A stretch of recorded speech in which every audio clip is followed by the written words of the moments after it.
ఉల్లాస పల్లవిత పాలిత సప్తలోకీ నిర్వాహ కోరకిత నేమ కటాక్షలీలా శ్రీరంగ హర్మ్యతల మంగళ దీపరేఖాం శ్రీరంగరాజమహిషీం శ్రియమాశ్రయామః.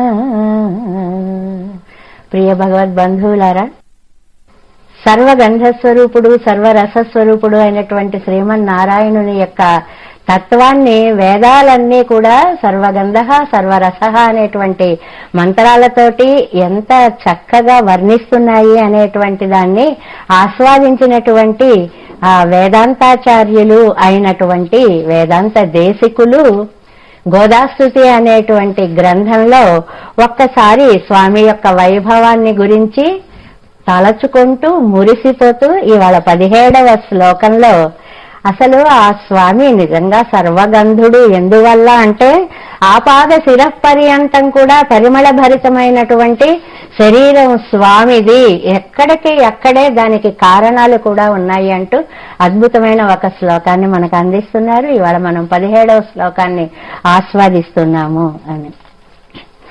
విశ్వాయమాన రజస కమలేన నాభౌ వక్షస్థలే చ కమలాస్తన చందనేన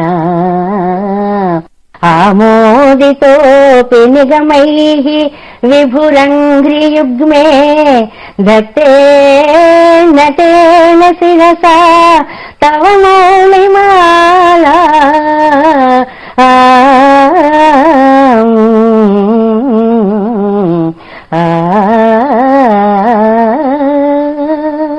విశ్వాయమాన రజస కమలేన నాభౌ.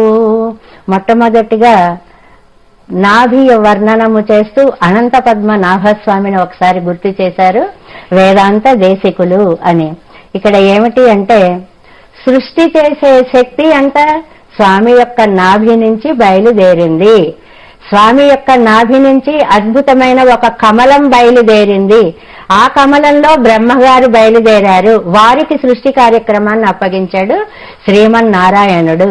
అయితే ఈ నాభి కమలము చాలా దృఢమైనటువంటి కమలము అవడంతో అందులో పరాగాలన్నీ కూడా పుప్పొడి ఉంటుంది కదా, అసలు ఈ పుప్పొడి ఒక్కొక్క రేణువు ఒక్కొక్క బ్రహ్మాండంగా మారింది సృష్టిలో అని చెప్పి వేదమాత మనకి వర్ణిస్తుంది అన్నమాట. విశ్వాయమాన రజస, ఆ పద ప్రయోగంలోనే వేదాంత దేశికులు ఈ రజసు విశ్వాయమానమైంది అంటే సృష్టిగా మారింది అని. అంత అద్భుతమైనటువంటి సృష్టి జరిగినటువంటి కమలేన నాభౌ, నాభిలో కమలము కలిగినటువంటి స్వామి. కమలము అనగానే అవి అతి రమణీయమైన కోమలమైన సుగంధం కలిగి ఉంటాయి అని. ఆ తామర పువ్వులతోటి పూజలు చేసేటప్పుడు మనం చూస్తాం ఆలయం అంతా కూడా ఒక సుగంధం కూడా ఎక్కువగా కాకుండా అతి సున్నితమైనటువంటి పరిమళం, ఆ పరిమళం కూడా మంచి సున్నితమైనటువంటి పరిమళం కలిగి ఉంటుంది అని. ఎందుకని ఆ పరమాత్మ యొక్క నాభిలో నుంచి వచ్చిన కమలంలో ఎన్ని పరాగాలున్నాయో ఆ రజస్సు అంతా విశ్వాయమానంగా ఒక సృష్టిగా మారింది అంటున్నారు వేదాంత దేశికులు. అందువల్ల అంత పరిమళ సంభరితంగా ఒక్కసారి లోకాలన్నీ నిండిపోయేంత శక్తి దివ్య పరిమళం అక్కడ. ఒకటి నాభి కమలము అనేది. రెండవది వక్షస్థలే చ కమలాస్తన చందనేన. ఇంకా లక్ష్మీదేవి ఎప్పుడూ కూడా అందమైనటువంటి పరిపూర్ణంగా సువాసనలతో నిండిన పరిమళ గంధాలన్నిటినీ కూడా ఆమె చక్కగా ధరిస్తుంది అని. అలాంటి లక్ష్మీదేవిని గుండెలపై ధరించడం వల్లనే మనకి వెంకటేశ్వరుని యొక్క స్తోత్రం చదువుతున్నప్పుడు కమలాకుచ చూచుక కుంకుమతో నియతారుణిత తులనీలతనో అని అది ఒక ప్రత్యేకమైన విశేషణంగా మనకి ప్రతివాది భయంకరం అన్నన్ స్వామి ఆ స్తోత్రంలో అందచేస్తారు. ఎందువల్ల అంతటి సుగంధ ద్రవ్యాలు కలిపినటువంటి చందనము ఆమె ధరించడం వల్ల ఆమెను చేపట్టిన స్వామికి కూడా ఆ సుగంధాలన్నీ కూడా ఆయన ధరించినట్లుగా వేసుకోపోయినా ఆయనకి వాటంతటవే ఆ పరిమళాలన్నీ అలా వచ్చి చేరాయి అనేటువంటి ఒక విశేషణాన్ని మనం అక్కడ తెలుసుకుంటామే. అలాగే వక్షస్థలేచ కమలాస్తన చందనేన ఆవిడ ధరించినటువంటి ఆ చందనముతోటి అక్కడికి నాభి కమల పరిమళాలు, అమ్మ ధరించినటువంటి చందన పరిమళాల సమ్మేళనంతో వచ్చేటువంటి 3వ రకపు పరిమళాలు ఈ 3 కూడా అక్కడికి.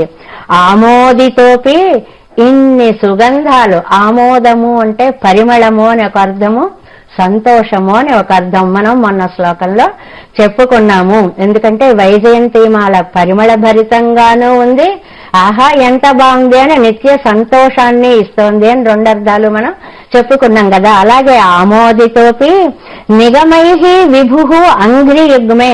ఇంకా పాదాల దగ్గరికి వెళ్ళామనుకోండి, ఆ పాదాలలోంచి వేదాలు అవతరించాయి స్వామికి అని. వేద పరిమళాలు విరజిమ్ముతున్నాయి ఆ పాదాలు పరిపూర్తిగా అని. అంటే ఎక్కడ చూస్తే అక్కడి నుంచే అత్యద్భుతమైనటువంటి ఆనందాన్ని ఇచ్చేటువంటి సువాసనలు. మనం చూడండి, పెళ్లిళ్ళకి వాటికి వెళ్ళినప్పుడు రకరకములైనటువంటి సుగంధ ద్రవ్యాలన్నీ అక్కడ విరజిమ్ముతూ ఉండడం వల్ల ఆహా ఎంత బాగుంది అని అనిపించినట్లుగా ఒక్కసారి శ్రీమన్నారాయణ్ణి దర్శిస్తే నాభి కమల సుగంధాలు, అమ్మ యొక్క ఆ చందన పరిమళాలు, స్వామి యొక్క పాదాలలోంచి వచ్చేటువంటి వేద రవుళలతో వచ్చేటువంటి సుగంధాలు, ఇన్ని దత్తే ఇవన్నీ ధరించి కూడా నతేన శిరసా తవ మౌళిమాలాం, నువ్వు పంపించినటువంటి ఆ మాలని నతేన శిరసా దత్తే, అబ్బే ఇవన్నీ తర్వాతే, నాకు ఈ మాల పరిమళాలే చాలా గొప్పవి అని చెప్పి శిరస్సు వంచి గ్రహించాడు స్వామి అని. పరిమళాలలో కూడా ఉండేటువంటి గొప్పతనాన్ని గురించి వేదాంత దేశికులు ఈ 3 స్థాయిల్ని మించినటువంటి స్థాయి అమ్మ అనుభవించినటువంటి దండలో ఉన్నటువంటి వైశిష్ట్యాన్ని ఇక్కడ చెప్తారు. అంటే నాభి కమలము యొక్క తామరలో ఉండే రజస్సు చేత ఉండే పరిమళము, మించినటువంటి అమ్మ యొక్క చందన పరిమళము, మించినటువంటి వేదాల యొక్క పరిమళమును కూడా త్రోసిరాజు అని పక్కకు పెట్టి మంజు ప్రణాదం మణి నూపురంతే మంజూషికం వేదగిరాం ప్రతిమహ అంటారు వేదాంత దేశకులే. హయగ్రీవ స్తోత్రంలో స్వామి యొక్క మణి నూపుర సింజితాలలాగా వేదనాదాలు ఘోషిస్తాయి అనేటువంటి సత్యాన్ని అంతటినీ కూడా, అంటే స్వామిలో నుంచి వచ్చేటువంటి ఆ వేదనాదాలు వీటన్నిటినీ ధరించి కూడా అంతటికంటే ఉత్కృష్టమైనటువంటి నీ శిరోమాలని స్వామి అలా శిరస్సు వంచి శిరసా గృహ్ణామి అంటాం. మనకి మంత్రాల్లో ఒక మాట ఉంటుంది, శిరసా గృహ్ణామి అంటే తల వంచి నమస్కరించి తీసుకుంటున్నాము అని. అంటే నెత్తి మీద పెట్టుకుంటామండి అని ఒక తెలుగులో మనకు ఒక మాట ఉంది. అంత ప్రేమగా దీన్ని చూసుకుంటాం. మీ అమ్మాయిని నా నెత్తి మీద పెట్టుకుంటామండి అంటాడు అనుకోండి అల్లుడు. అంటే అంత శ్రద్ధగా అంత జాగ్రత్తగా మీ యందంత భక్తిని ప్రకటిస్తూ చూసుకుంటాను అని చెప్పేటువంటి ఒక గౌరవమైన పూజ్యార్థకమైనటువంటి ప్రేమ సంభరితమైనటువంటి మాట అన్నమాట. అలా తీసుకున్నాడు శ్రీరంగనాథుడు ఆండాళ్ళు అనుభవించి ఇచ్చినటువంటి ఆ దండని అని. అంటే స్వామి ఎంత గొప్పవాడో అంత గొప్పవాడు కూడా మనం ఇచ్చినవి ఇలా తీసుకున్నాడు అని. ఈ రెండిటిని మనం సమన్వయించి చూసుకోవాలి అంటారు ఇక్కడ. ఎందుకని? స్వామి ఎవరు? విశ్వసృట్, లోకాన్ని సహస్రనామాల్లో వస్తుంది విశ్వసృడ్, విశ్వభుగ్, విభు అనేటువంటి విభు పదం వస్తుంది. ఆ విభు పదాన్ని ఇక్కడ ఆమోదితోపి నిగమై విభు అంగ్రియుగ్మై, విభు అనేటువంటి పదాన్ని ఇక్కడ వాడతారు. ఈ విభుత్వం అనేది మొదటి పువ్వు చేత సర్వ సృష్టిత్వం అనేటువంటి ఆయన అధికారాన్ని ఒక పదంలో చెప్పినట్లయింది. రెండవది లక్ష్మీ చందనముల యొక్క సుగంధాలని వర్ణించడం చేత లక్ష్మీపతిత్వము అనేటువంటి రెండవ విశిష్ట గుణం స్వామి యొక్క గుణం ఇందులో వర్ణించబడింది.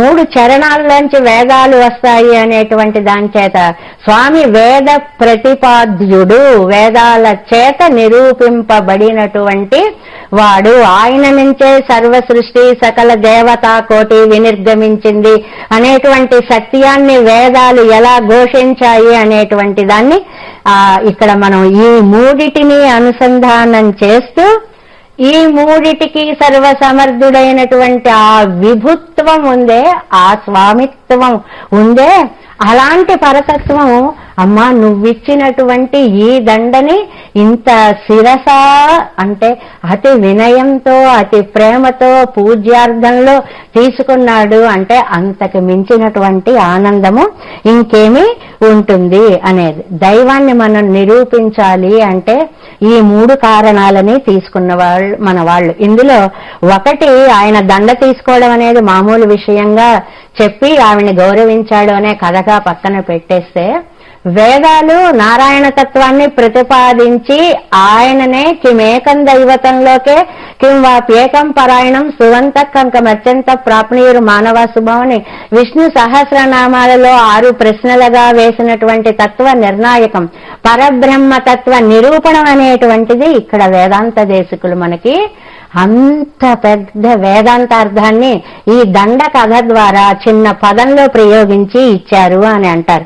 ఏమిటి, ఎవరు పరబ్రహ్మ స్వరూపుడు అని అనగానే మొట్టమొదటిది ఎవరు సర్వ జగత్ సృష్టికి మూలకారకుడో అతడు. అయితే సర్వ జగత్ సృష్టికి నాభి కమలం మూలం, ఆ నాభి కమలానికి కూడా ఈయన మూలకారకుడు కాబట్టి జగత్ సృష్టిత్వం అనేటువంటిది నిరూపింపబడింది. రెండవది లక్ష్మి పతిత్వము అనేటువంటిది అది నారాయణ తత్వానికే ఉంది. లక్ష్మీపతిగా మనం చెప్పుకున్నటువంటి ఒక విశేషమైనటువంటి విషయము. మూడోది అలా వేదాలు ప్రతిపాదించాయా నారాయణుడే పరతత్వం అని చెప్పాయా అంటే నారాయణ అనువాకాదుల్లో ఉండే మంత్రాలన్నిటినీ కూడా తీసుకుని వేదాలన్నీ ఆయన పాదాలలోంచి బయలుదేరి ఆయన్ని ప్రతిపాదించాయి అని శ్రీమన్నారాయణ ప్రతిపాదికత్వం అనేటువంటి 3 సిద్ధాంత విషయాలని ఒక రసరమ్యమైనటువంటి శ్లోకంలో ఒక ప్రియుడికి ఇచ్చినటువంటి దండ అనే కథగా ఇమిడిచి చెప్పడం అనేటువంటిది సామాన్యులైనటువంటి కవులకి సాధ్యమయ్యేటువంటి విషయము కాదు. అలాంటి విషయాన్ని వేదాంత దేశికులు ఇక్కడ పద్మనాభుడిగా స్వామిని వర్ణించడము అనేటువంటిది. ఇవాళ పద్మనాభుడు లోకాన్ని పరిపాలించేస్తున్నాడు. ఎందువల్ల అంటే అతడు అనంతుడయ్యాడు, పద్మనాభుడయ్యాడు. ఈ రెండిటితో పాటు ఇందులో చెప్పిన రెండవ లక్షణం లక్ష్మీపతిత్వం అంటే సొమ్ము సంపద అనేటువంటిది ఆయన సొత్తయింది. కాబట్టి ఇవాళ ప్రపంచం అందరికీ కూడా అనంత పద్మనాభుడే అనంత రూపాల్లో దర్శనం ఇస్తున్నాడు అనేటువంటిది సత్యం కదా. అలాగే ఈవిడ అలర్మేల్ మంగ లక్ష్మీపతిత్వం, లక్ష్మీ అనడానికి ద్రవిడ భాషలో ఉన్నటువంటి నామం అలర్ మేల్ మంగ, వికసించినటువంటి పద్మంలో కూర్చున్న మంగై ప్రౌఢ మంచి వయస్సులో ఉన్న స్త్రీ. ఆ పదమే అలా అలా మారి మారి మారి అలివేలు అనేటువంటి పదంగా వచ్చింది అని మనకి పెద్దలందరూ చెప్తున్నారు. తర్వాత పాద కమలాలని గురించి చెప్పినప్పుడు వేద ఆమోదితాలు అని అదే మనకి ప్రతివాద భయంకర మన్నన్ కూడా విష్ణు పదే పరమ ఇత్యుదిత ప్రశంసౌ యౌ మధ్వ ఉత్స ఇతి భోగ్యతయా ఉపాత్తౌ. మధుస్యందితాలు మధువుని స్రవిస్తున్నాయి, వేద మధువులు అందులోంచి వస్తున్నాయి అని చెప్పినటువంటిది. అలాగే మన నమ్మాళ్ళ వారు వంటుగల్ నారణం తిన్కణల్ సేరే, స్వామి యొక్క పాద కమలాలనే మనం సేవించాలి అనేటువంటి అందులో ఉండేటువంటి పరిమళాలని చెప్పారు. అలాగే ఎందరో కవులు శ్రీస్తన కస్తూరి మకరీ ముద్రితో రసహ అంటారు భట్టర్ స్వామి వారు. అలాగే పద్మ పయోధరతటి పరిరంబలగ్న కాశ్మీర ముద్రితమురో మధుసూదనస్య అంటాడు జయదేవుల వారు తమ యొక్క అష్టపదుల్లో. ఇలాగా